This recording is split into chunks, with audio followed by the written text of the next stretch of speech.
Thank you very much. This was an information item, but are there questions or comments? Ms. Elise?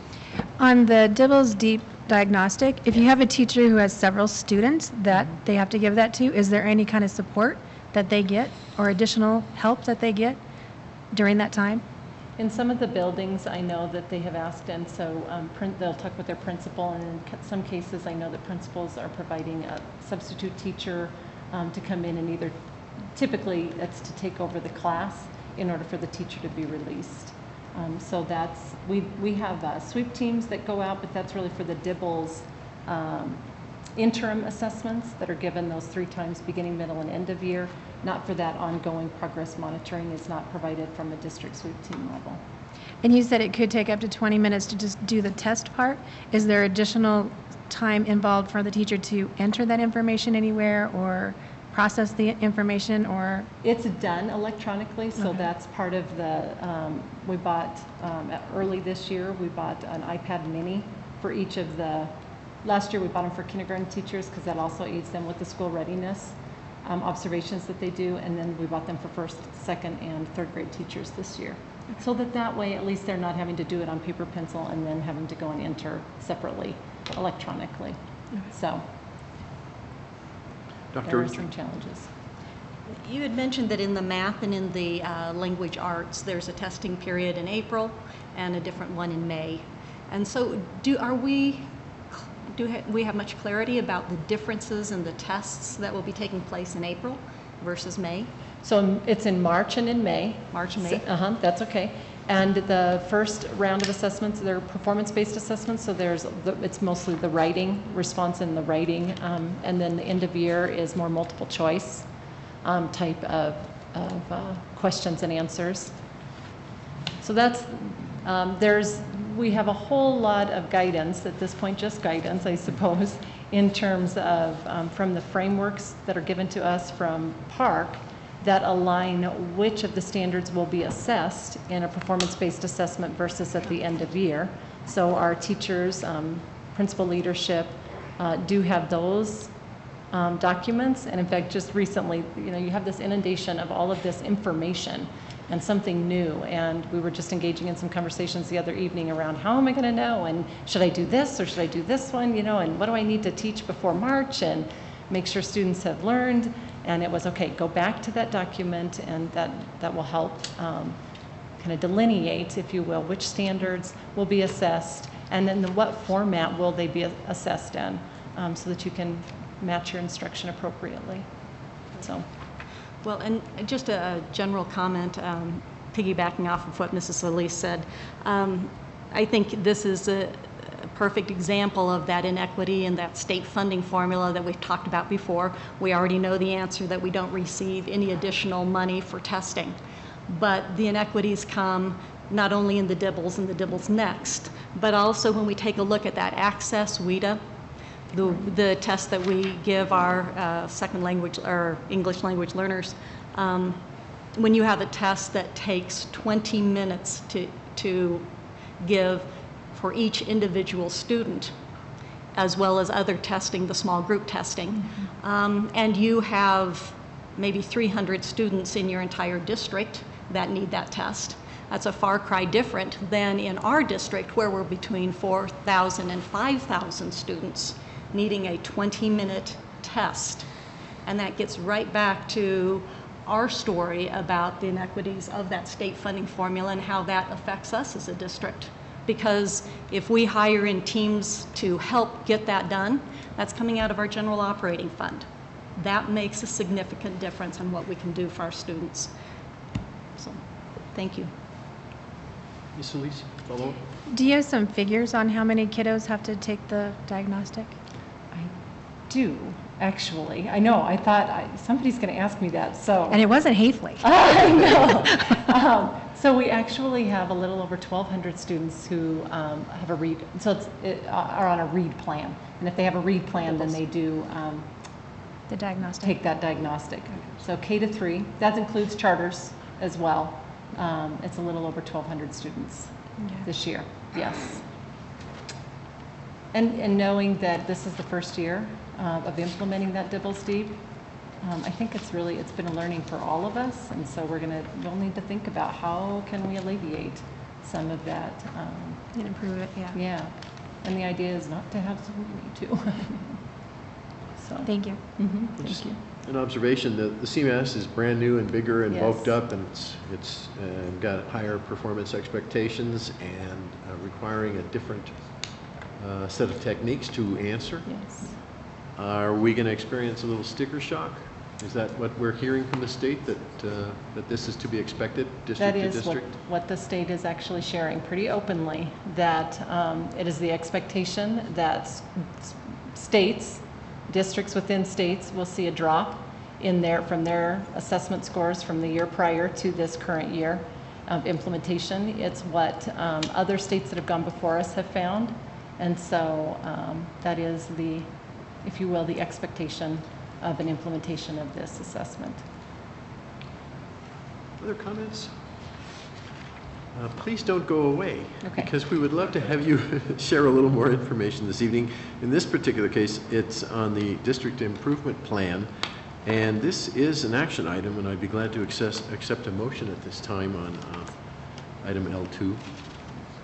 I move that the Board of Education of Wall County School District 6 approve the district improvement plan as presented.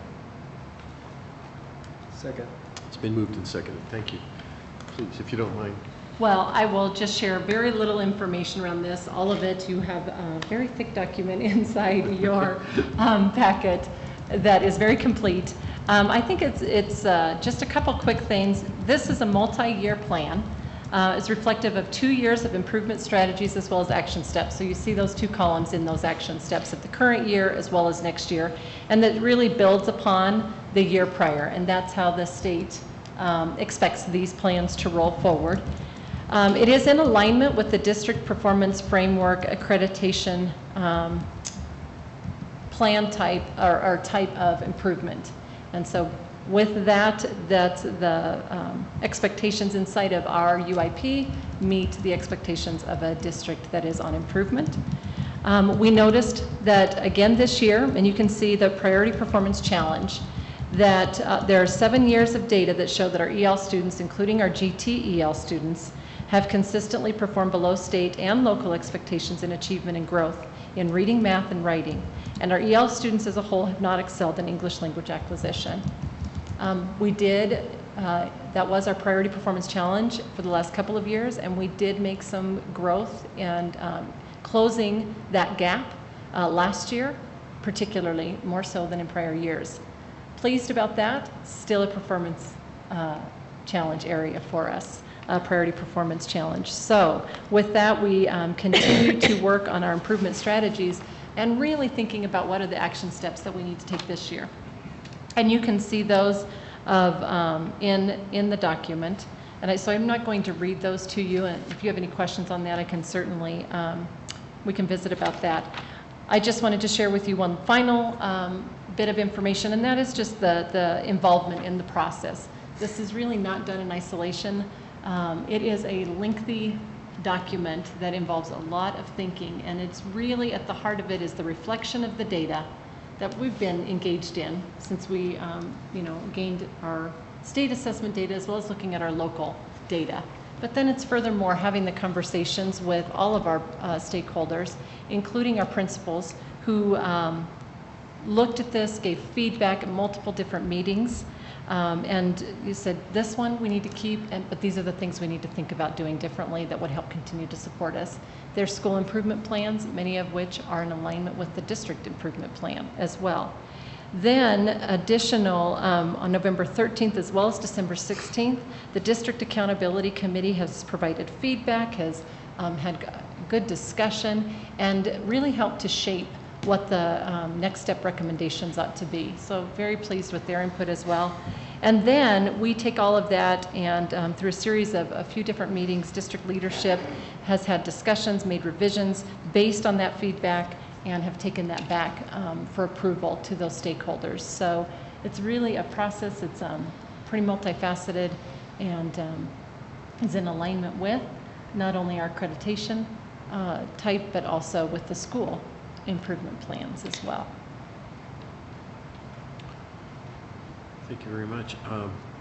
Questions or comments, please? One quick question, or I think a quick question. To what degree do we have access to folks in the state Department of Education or to schools that are particularly doing well in areas of improvement that we're trying to achieve? How is that exchange going for our district with other districts in the state? From the standpoint of trying to learn best practices or apply things? There's not a lot of opportunity that they engage in terms of platforms for that. We do ask them to come, and in fact, we've had a couple of people come and speak with us. In particular, Christine Larson has come from the Colorado Department of Education to help support our principals with their development. So I suppose through that interaction, they are sharing some of those best practices and what works in different districts and in different schools. Wes, Amy, and I did attend one meeting back in the fall that we had some engagement with some other and discussions with some other schools and districts about what works, but it might be a point of, recommendation back, if you will, on something that we could learn from each other. Thank you. Mm-hmm. Other comments or questions at this point? Once again, we have moved and seconded the motion on this particular issue, and roll call, Ms. Brink. Aye. Aye. Mr. Lydiak? Aye. Dr. Richard? Aye. Mr. Richardson? Aye. Mrs. Solis? Aye. And the motion carries 6-0. Dr. Dattery, do you mind giving us one more presentation on the school improvement plans, please? It's also an action item. Do you want? I'm sorry, it is an action item, so I will accept a motion. Thank you. Motion on page 9. I move that the Board of Education of Weld County School District 6 approve the school improvement plans for the priority improvement schools, which are Centennial, Maplewood, Martinez, Scott, and Shawsheen Elementary Schools, Brentwood, Franklin, J. Evans, IB Middle Schools, Union Colony K6, and the Turnaround School, which is Engage Online Academy. Second. It's been moved and seconded. Now, Dr. Dattery, thank you very much. Well, thank you. Just briefly, these school plans, unified improvement plans that you have as well, are multi-year also. And so they too are reflective of the 2 years of improvement strategies and accompanying action steps. They are in alignment with their school plan type. So you have to approve the plan specifically of any school that is in priority improvement or turnaround status per their school plan type. And they do receive additional oversight and review as well, not only from you as a board, but also from the Colorado Department of Education. As such, we have provided additional support so that we are in alignment with the expectations of what CDE asks of schools that have this type of plan, so that they are implementing the types of research-proven strategies and action steps that they believe will help get to the better results. The template and the requirements are very similar to last year for the school improvement plans. This year, the changes, however, do include adding action steps to address students who are labeled as having a significant reading deficiency as defined through the READ Act. So that had not been in the plan prior, and this year schools did have to address any student who has a significant reading deficiency. And so the only other thing that you might find that's somewhat different from last year's plan, or plans, Unified Improvement Plans, to this year, is that there is not a lot of reference to state data, because we are in transition between TCAP to CMAS, and so there's a lot more of local data points outlined in their Unified Improvement Plans. Again, these plans are not done in isolation, and I know that because actually just recently engaging in some conversations with a group of teachers, they referenced the school improvement plan and that process. So leadership teams begin this process in the summer of analyzing that data and looking at that through the lens of best practice, and then they take that back to their entire school staff and begin to work what kinds of improvement strategies and action steps would they need to identify in order to move student achievement in the direction that they believe they need to, and continue to get growth. We, as a district team, support our principals through training and professional learning.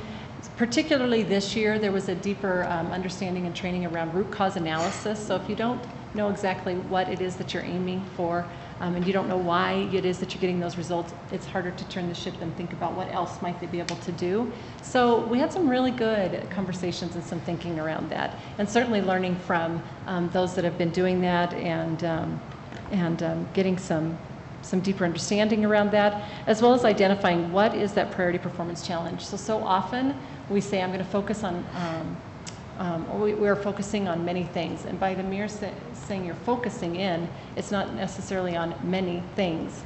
And we have a tendency to do that, do too many things. And so really helping them to identify what are those performance challenges, what are they going to go after, and how might they support students in their learning.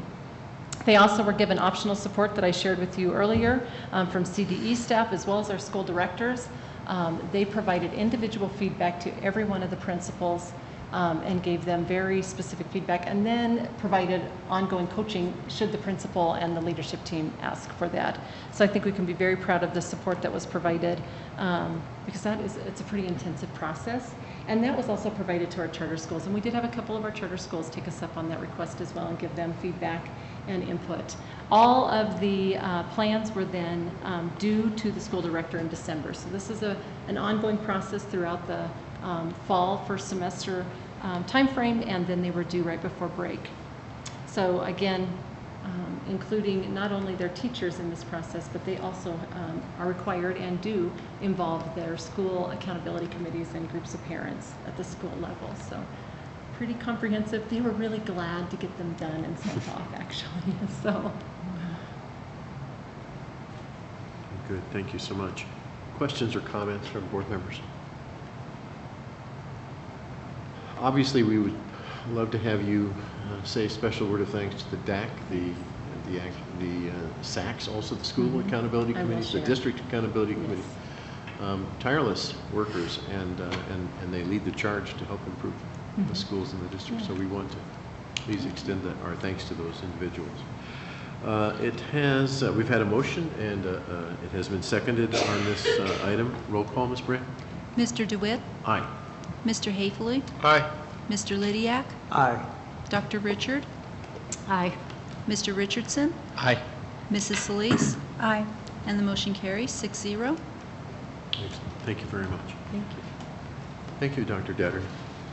Well, this concludes our agenda items this evening, and this meeting stands adjourned. Good night. Too short. I want more. Right.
Adjournment.